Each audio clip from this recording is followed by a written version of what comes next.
by yourself to clear your headspace.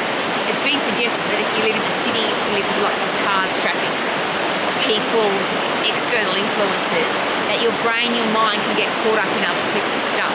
Social media, television, radio. There's so many things that our brain gets bombarded with. How often do you spend time inside your own head? And inside your own head, do you love the person that you are? And it's a very personal question. But when you analyse who are you, what do you stand for, what are your core values, what would you die for, rather than relying on other people's influences and what other people expect of you and what other people want you to do, and most importantly, are you trying to please other people versus who are you and are you living your life as that person? And is it possible that you need to get out and about that isn't with other people, be by yourself, be in a place like this? Now we're in the South Island in New Zealand. The Fraser Dam is it's quite a long drive up into the mountains, free flowing water into the dam. There's fresh air and sunshine, and it's just a beautiful place to be, but it's also a great place to clear your head.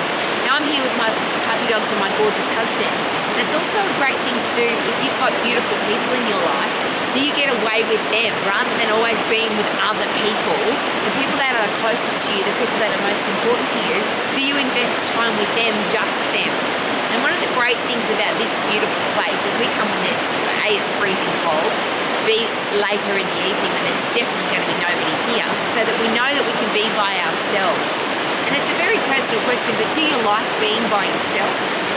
Do you like the person that you are when you haven't got any other influences? And I ask that question because I lived my life for a long time where I needed to turn the radio on so I had music in the background. I needed to have the television on so I had noise in the background because I didn't want to be inside my own head. Until I realised that if I don't like who I am, if I'm not proud of who I am, if I don't respect myself, then how can I possibly have a successful life? How can I expect other people to like me, respect me, if I don't like and respect myself? So it seems that you've got to come out and be by yourself to experience the inside of your own head. Because often when you just living your normal life, there's too much noise and too many people. So when was the last time you got out, cleared your head, asked yourself those personal questions? Who am I? What do I stand for? What are my core values? What would I die for? And am I living my life to my own expectations, not trying to please other people? And I love that expression, I use it all the time. You know that you are a mature adult. Me as an old lady, it's lovely to say that I'm a mature adult when I stop caring what other people think and I live my life to my standards, my expectations and my core values. So I would love for you to see a beautiful place like this. It's just absolutely gorgeous to be out in the middle of nowhere with no people, to breathe in the fresh air, the sun setting, and just appreciate being by yourself or being with the special people in your life, the people that add value to your life. And that's a very personal question again.